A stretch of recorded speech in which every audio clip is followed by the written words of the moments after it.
जब आँखों में अरमा ले लिया, जब आँखों में अरमा ले लिया, जब मंजिल को अपना ठान लिया, तो क्या मुश्किल आसान क्या, जब ठान लिया तो ठान लिया।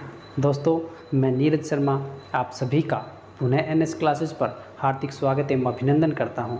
मेरे प्यारे दोस्तों और मेरे प्यारे साथियों, अपना 12th क्लास का चैप्टर सदिश चल रहा था, जिसके अंदर अपन ने 13.3 तक की एक्सरसाइज और उसकी जो थ्योरी थी वो कर चुके हैं। आज ही क्लास में अपन शुरू करेंगे 13.3 से आगे की जो थ्योरी है सदिशों का गुणनफल। तो चलिए दोस्तों, अपन शुरू करते हैं सदिशों का गुणनफल। तो चलिए देखिए। हाँ तो दोस्तों, अपन बात करते हैं 3 सदिशों के गुणनफल की। किसकी बात करेंगे? 3 सदिशों के गुणनफल की। दोस्तों, मैंने यहाँ पर जो 3 सदिशों के गुणनफल की जो अपने पास संभावित स्थितियाँ थी उनको यहाँ पे लिखा हुआ है कि 6 स्थितियाँ इस प्रकार अपने पास संभावित होती हैं कि A into B cross C, फिर A dot B dot C, A cross B dot C, A into B cross C, A dot B cross C, A cross B cross C. ठीक है, इससे अपन यहाँ से जब से अपन ने ये टॉपिक शुरू किया है तब से अपन पढ़ते आ रहे हैं कि जो सदिश होते हैं, सदिश मतलब वेक्टर, इसके अंदर अपन 2 प्रकार के गुणनफल पढ़ते हैं। कितने प्रकार के प्रोडक्ट पढ़ते हैं? 2। पहला कौन सा? अदिश प्रोडक्ट, स्केलर प्रोडक्ट। कौन सा? अदिश गुणनफल, स्केलर प्रोडक्ट। ठीक है, पहला पढ़ते हैं अपन ये। दूसरा अपन पढ़ते हैं सदिश गुणनफल, सदिश गुणनफल, वेक्टर प्रोडक्ट, वेक्टर प्रोडक्ट। इसको अपन बोलते हैं डॉट प्रोडक्ट भी बोल देते हैं। क्या बोलते हैं? Dot product. और इसको अपन बोलते हैं क्रॉस प्रोडक्ट। क्या बोलेंगे? Cross product. ये होते हैं, ये पढ़ते आ रहे हैं अपन 1 और 2, अदिश गुणनफल और सदिश गुणनफल, स्केलर प्रोडक्ट और क्रॉस प्रोडक्ट। अब इन्हीं से अपन इन जो 6 स्थितियाँ दी हुई, 6 केसेस हैं अपने पास, 6 केसेस। इन 6 केसेस में अपन देखेंगे कि कौन सा जो केस है, कौन सी पॉसिबिलिटी जो सोल्व होगी और कौन सी पॉसिबिलिटी है वो अर्थहीन या जिसका कोई भी मीनिंगलेस है। ठीक है, अपन बात करते हैं अब इन बारी बारी से इन 6 जो केसेस हैं इन पर। तो अपने पास पहला केस है, जिसको अपन देखते हैं। कौन सा? देखना, फर्स्ट केस की अपन बात करें, अपन केस फर्स्ट की। केस फर्स्ट की अगर बात कर रहे हैं तो ये अपने पास दिया हुआ है vector A into B dot C. ठीक है, अब देखना, यहाँ से अपन शुरू से पढ़ रहे हैं कि जब 2 सदिशों का अपन क्या करें? Dot product. क्या करें? Dot product. तो अपने पास फाइनली जो इनसे प्रोडक्ट जो है वो अपने पास क्या आएगा? एक अदिश राशि आएगी। क्या आएगी?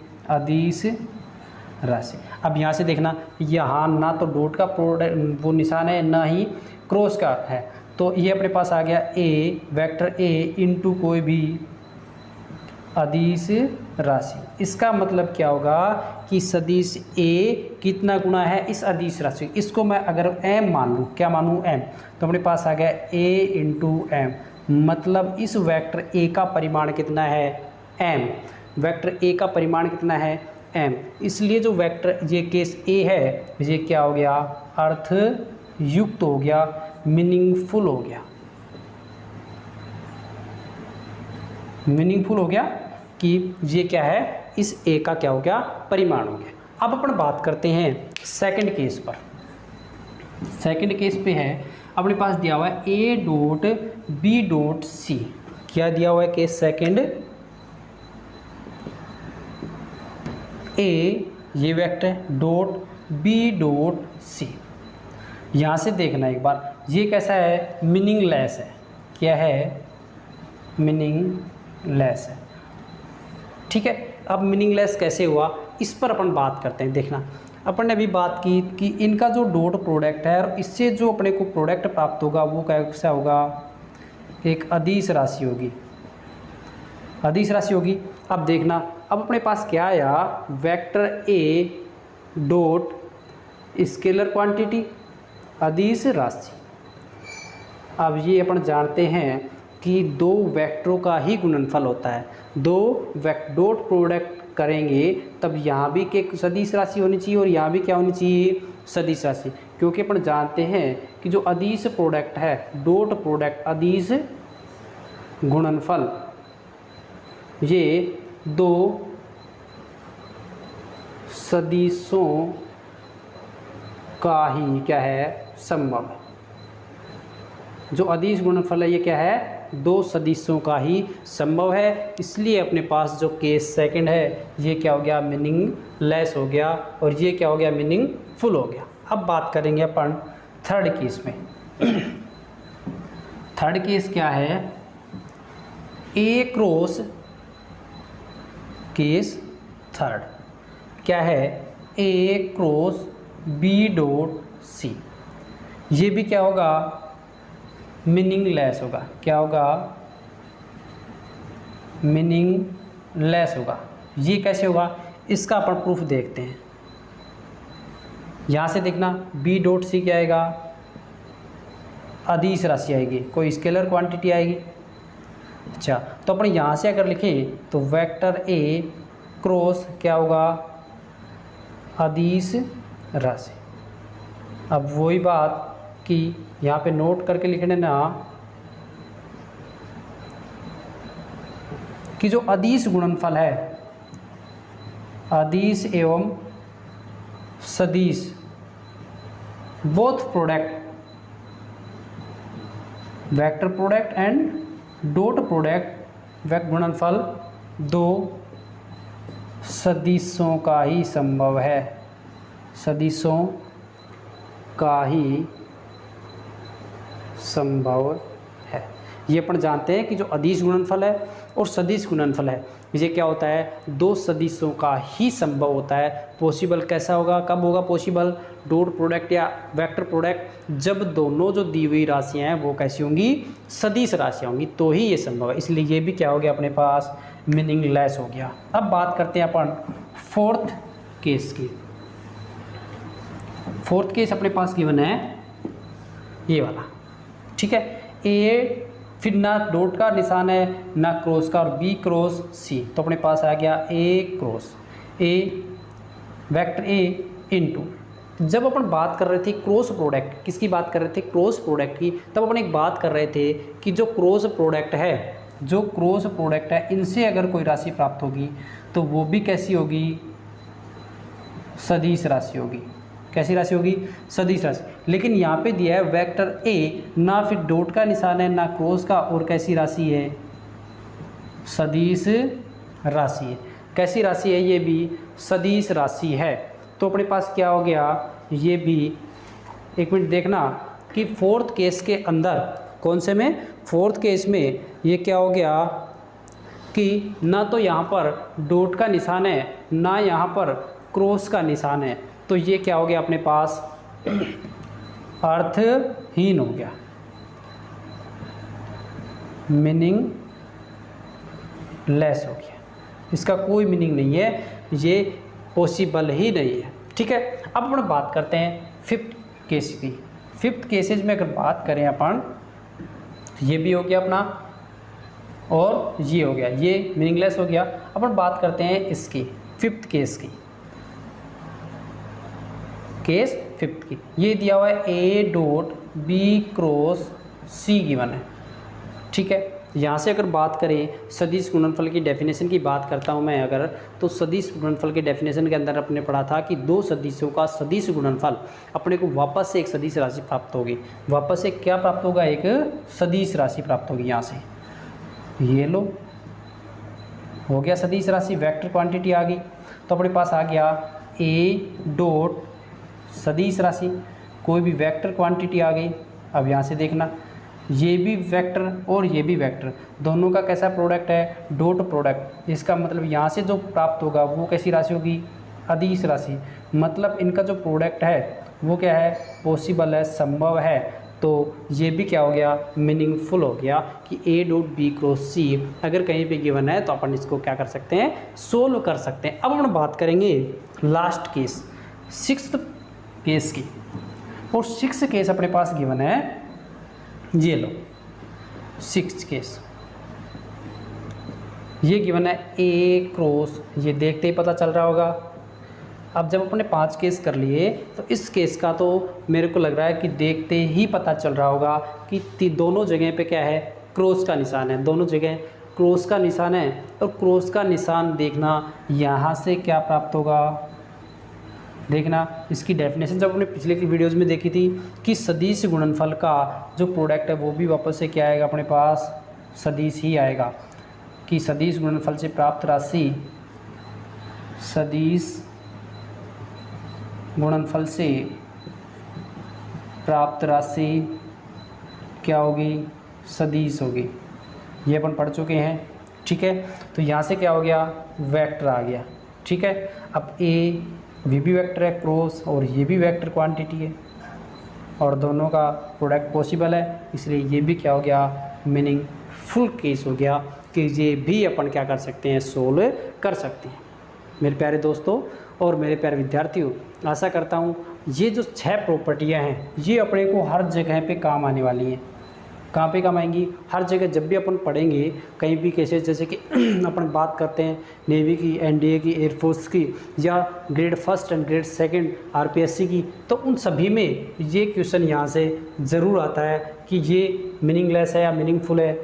ये दे दिया केस कि कौन सा, जैसे 4 ऑप्शन दिए अपने को कि कौन सा जो केस है वो मीनिंगलेस है या कौन सा जो केस है वो मीनिंगफुल है। तो ऐसा ये पूछे जाते हैं, तो बहुत ही इम्पोर्टेंट पोर्शन है आज का ये। तो मैं आशा करता हूँ कि आप सभी को ये जो 6 केस है ये सारे के सारे अच्छे से समझ में आए होंगे। तो चलिए दोस्तों, अब अपन पढ़ते हैं आगे बढ़ेंगे अदिश गुणनफल पर। बात करते हैं अपन अदिश त्रिक गुणनफल पर। अभी अपन ने 2 का तो पढ़ लिया था पीछे, डॉट प्रोडक्ट। अब पढ़ेंगे अपन अदिश त्रिक गुणनफल। ये लीजिए, मैं डालता हूँ टॉपिक अदिश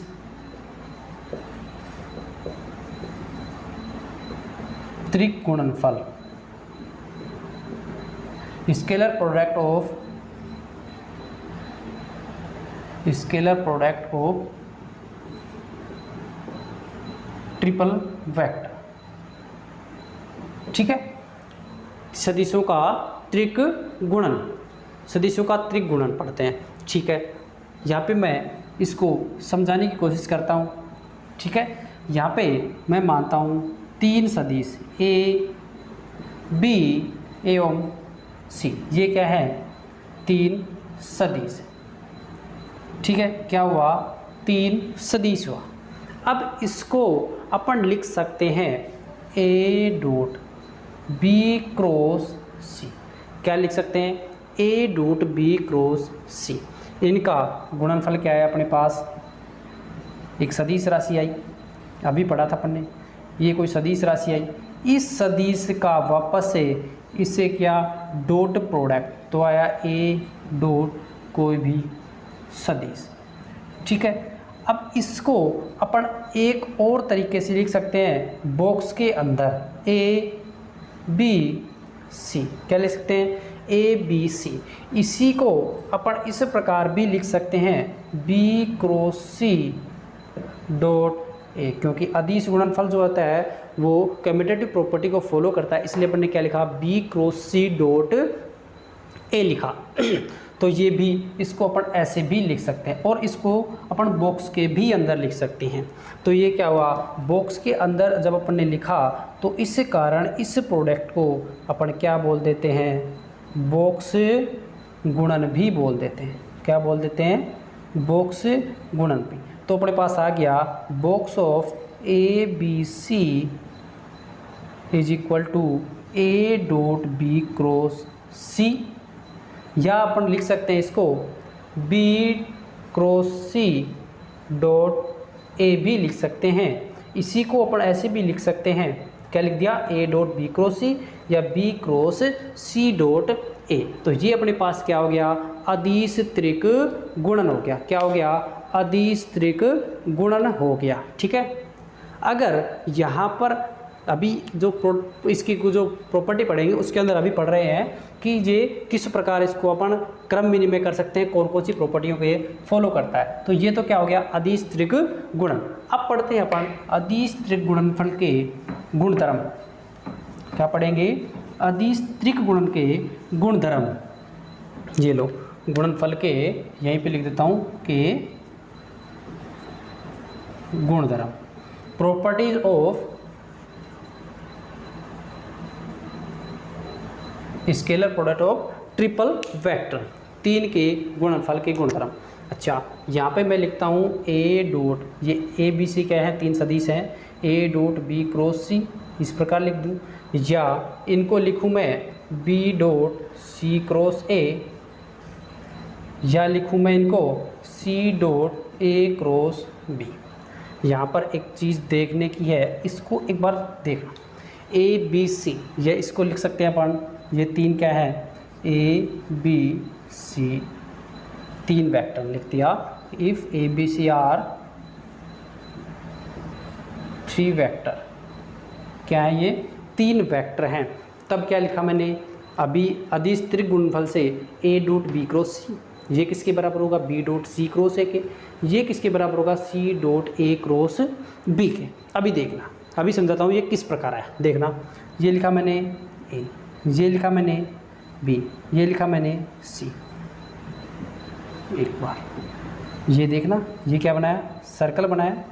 ठीक है, यहाँ पे लिखा ए, यहाँ पे लिखा बी, यहाँ पे लिखा सी, और ये क्लॉकवाइज किस प्रकार चला, क्लॉकवाइज। यहाँ पे लिखा A dot B cross C, आगे लिखा B dot C cross A, फिर उससे आगे लिखा C dot A cross B. यहाँ से आप ध्यान से देखेंगे तो अपन ये किस क्रम में चल रहे हैं, किस ऑर्डर में चल रहे हैं, क्लॉकवाइज। किसमें, क्लॉकवाइज में। अच्छा चलिए, तो क्लॉकवाइज में अगर चलते हैं तो अपने पास क्या आया, A dot B cross C is equal to B dot C cross A is equal to C dot A cross B. अब यहीं से अपने पास एक बात तो समझ में आ गई कि पहला गुणधर्म क्या आया कि अगर अपन चलते हैं किसमें, क्लॉकवाइज डायरेक्शन में, क्लॉकवाइज डायरेक्शन में अगर चलते हैं तो अपन इनका ऑर्डर क्या है, क्लॉकवाइज डायरेक्शन में चेंज कर सकते हैं। ठीक है, तो चक्रीय क्रम में, चक्रीय क्रम, अभी ये चक्र बना है ये वाला, देखना। ठीक है, ये ए लिखा, ये बी लिखा और ये सी। अब देखना, एक चक्रीय क्रम में है, तो इस क्रम में, चक्रीय क्रम में सदिशों का ऑर्डर चेंज करने पर, क्रम बदलने पर अदिश त्रिक गुणनफल पर कोई प्रभाव नहीं पड़ेगा। आया समझ में? हाँ, क्या है समझ में कि इनको अगर चक्रीय क्रम में, साइक्लिक ऑर्डर में अगर इनको चेंज करते हैं तो इनके साइन पर या इनके परिमाण पर कोई भी इफेक्ट नहीं पड़ने वाला। ठीक है, अब बात करते हैं दूसरी प्रॉपर्टी।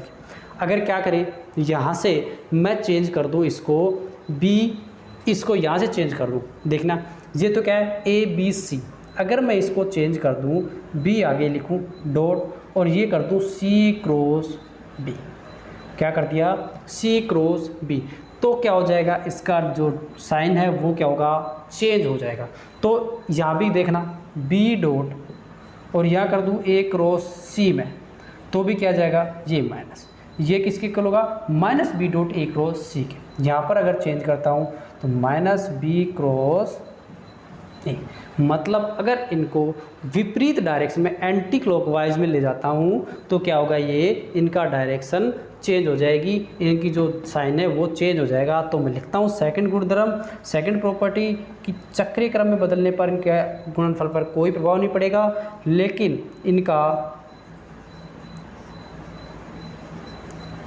चक्रीय क्रम बदलने पर क्या कर दिया अपन ने, डिसऑर्डर कर दिया इनको, बदलने पर इनका चिन्ह बदल जाता है। ठीक है, क्या हो जाएगा, ऋणात्मक हो जाएगा, नेगेटिव साइन हो जाएगा। ठीक है, नेगेटिव का साइन हो जाएगा वहाँ पे। ठीक है, अब बात करते हैं अपन थर्ड प्रॉपर्टी की। किसकी बात करेंगे, थर्ड प्रॉपर्टी की। इन दोनों को मैं साफ कर देता हूँ और थर्ड प्रॉपर्टी लिखता हूँ, ये लीजिए। और थर्ड प्रॉपर्टी अपने पास क्या है, ये देखना, यहाँ से देखो एक बार, A dot B cross C, A dot B cross C. अच्छा, अब एक बार मेरे को ये बताना कि कोस 90 की वैल्यू क्या होगी, कोस 90 की और साइन 90 की। ठीक है, साइन 90 की तो 1 और कोस 90 की 0, कोस 90 की क्या होगी, 0 हो जाएगी। ठीक है, अब यहाँ से देखना कि इसने क्या कहा कि अगर थर्ड प्रॉपर्टी कि इस त्रिक गुणनफल में यदि दो सदिश क्या हो, समांतर, कैसे हो, समांतर, तब अदिश त्रिक गुणन, अदिश त्रिक गुणन scalar product of triple vector गुणनफल का मान 0 होगा। क्या होगा, 0 होगा। इसका मतलब अगर मैं लिखूँ ए बी और बी, या ए बी बी लिखूँ, इसका मतलब ये और ये क्या है, आपस में समांतर। या मैं लिखूँ यहाँ की जगह ए बी सी बराबर 0 if A and B are, A and B क्या है, पैरेलल है, या बी सी क्या है, पैरेलल है, या ए सी क्या है, पैरेलल। अगर तीनों में से कोई भी दो सदिश क्या हो, पैरेलल हो, तो उनका जो अदिश त्रिक गुणनफल है वो क्या होगा, 0 होगा। दो सदिश अगर समांतर हैं तो उनका गुणनफल क्या हो जाएगा, 0। यहाँ से अगर बात करके देखते हैं अपन, बात करके अगर अपन देखें तो ये, यहाँ से अगर बात करते हैं तो ये क्या होगा, जैसे ए डॉट बी क्रॉस सी, अगर बी क्रॉस सी अपने पास कोई भी आएगा तो वो वेक्टर क्या आएगा, इस ए के क्या होगा, perpendicular, A perpendicular to B cross C आएगा। जबकि ये बोल दे कि ये दोनों क्या है, समांतर, तो इनका प्रोडक्ट क्या आएगा, 0 आएगा। प्रोडक्ट क्या आएगा, 0 आएगा।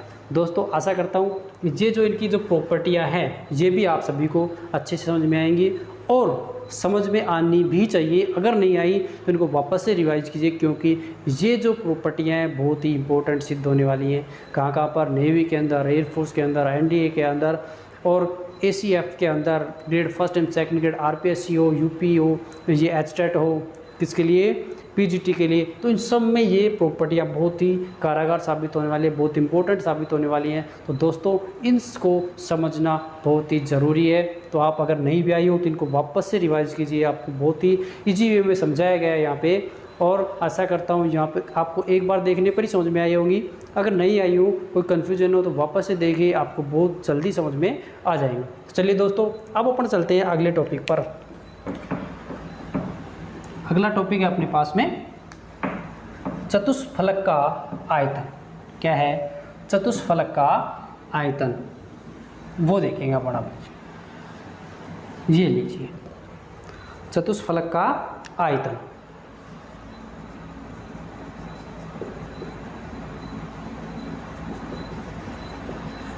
का आयतन, इसकी बात करेंगे अपन। चतुष्फलक के आयतन की बात करेंगे अपन कि ये किस प्रकार देखना। दोस्तों अपन बात कर रहे हैं चतुष्फलक के आयतन की। चतुष्फलक के आयतन की आपको स्क्रीन पे दिख रहा है कि ओ कोई मूल बिंदु है और 3 कोई कोरे हैं, ए बी और सी। ये चतुष्फलक की कोरे हैं और ओ दिया हुआ है मूल बिंदु। ओ क्या है, मूल बिंदु है, जिसका कोऑर्डिनेट क्या है, 0 0 है, ए बी और सी। ठीक है, यहाँ पर मैं लिखता हूँ ओ क्या है, मूल बिंदु है, और मूल बिंदु एम ए बी सी चतुष्फलक के के 4 अन्य शीर्ष हैं, अन्य कॉर्नर है, शीर्ष है। बात करता हूँ चतुष्फलक को इंग्लिश में बोलते हैं tetrahedron. Tetra volume of tetrahedron, ठीक है। चतुष्फलक तो क्या लिखा मैंने, ओ तो क्या है, मूल बिंदु है जिसके कोऑर्डिनेट 0 0 हो गए। ए बी सी क्या हो गए, चतुष्फलक के अन्य शीर्ष। तब इसके अपन अगर आयतन की बात करें, किसकी, आयतन के, तो ये अपने पास आ जाएगा 1/3 1/3 इंटू आधार कौन सा, ओ बी ए। लिखता हूँ मैं, आधार का क्षेत्रफल, areas of base of tetrahedron, आधार का क्षेत्रफल इंटू ऊंचाई, हाइट, और हाइट कौन सी है, ये सी, यहाँ से ये सी, ये दिखने में ऐसे दिख रहा है इसको 3D के अंदर, ये उभरा हुआ भाग है या पीछे है, तो ये क्या हो गया, इसकी सी क्या हो गई, हाइट हो गई। और आधार क्या होगा, 1/3 क्या हुआ, 1/3। इसका आधार क्या है, एक ट्राइंगल, ये ट्राइंगल है, और ट्राइंगल का अपन एरिया पढ़ चुके हैं कि जो दो संगामी कोरे क्या हैं, ए और बी, तो अपने पास आया क्या है 1/3 इंटू 1/2 इंटू आधार इंटू ऊंचाई, तो अपने पास आ गया a क्रॉस b, और ये क्या आ गया, ऊंचाई क्या, c। तो अपने पास देखना क्या बन गया, 3 दूनी 6, 1/6 इंटू क्या बन गया, a b c। त्रिगुणन लिख सकते हैं इसको, 1/6 ABC। इसलिए अपने पास इसका जो फाइनल आयतन का फॉर्मूला हो गया टेट्राहेड्रॉन का, वो हो गया 1/6 इंटू A B और C, ये हो गया, ठीक है। अब अपन इसका अगर दूसरा केस देखें कि O मूल बिंदु ना होकर, O मूल बिंदु ना होकर ये D है। अब A B C और D चतुष्फलक के अगर 4 आयतन माने, ये क्या मान लिया, D मान लिया। अब देखना यहाँ से अगर चतुष्फलक के आयतन न माने, और अब शुरू करते हैं अपन A से, तो इसके आयतन का फॉर्मूला अगर बनता है तो वो अपने पास बनेगा, अगर ए बी सी चतुष्फलक के अन्य शीर्ष हैं, ये शीर्ष अन्य को हटाता हूँ, 4 शीर्ष अब ये हो गए ए बी सी डी, तब इसका वॉल्यूम, इसका आयतन अपने पास आ जाएगा 1/6 इंटू ए माइनस बी, ए माइनस सी और ए माइनस डी। ये क्या होगा, इसका जो वॉल्यूम है वो निकालेंगे, उसका फॉर्मूला हो गया अपने पास 1/6 इंटू ए माइनस बी इंटू ए माइनस सी इंटू ए माइनस डी। दोस्तों उम्मीद करता हूँ, आशा करता हूँ आप सभी को आज की जो क्लास है समझ में आई होगी, पसंद आई होगी। और अगर आज की जो क्लास है पसंद आई है आपको, तो वीडियो को लाइक करना बिल्कुल भी नहीं भूलें। चलिए दोस्तों, अपनी क्लास, आज की क्लास अपने यहीं समाप्त करते हैं। दोस्तों हंसते रहिए, मुस्कुराते रहिए, और माँ बाप के आशीर्वाद के साथ में, ऊपर वाले के आशीर्वाद के साथ में कर दिखाओ कुछ ऐसा कि दुनिया करना चाहे आपके जैसा। धन्यवाद दोस्तों।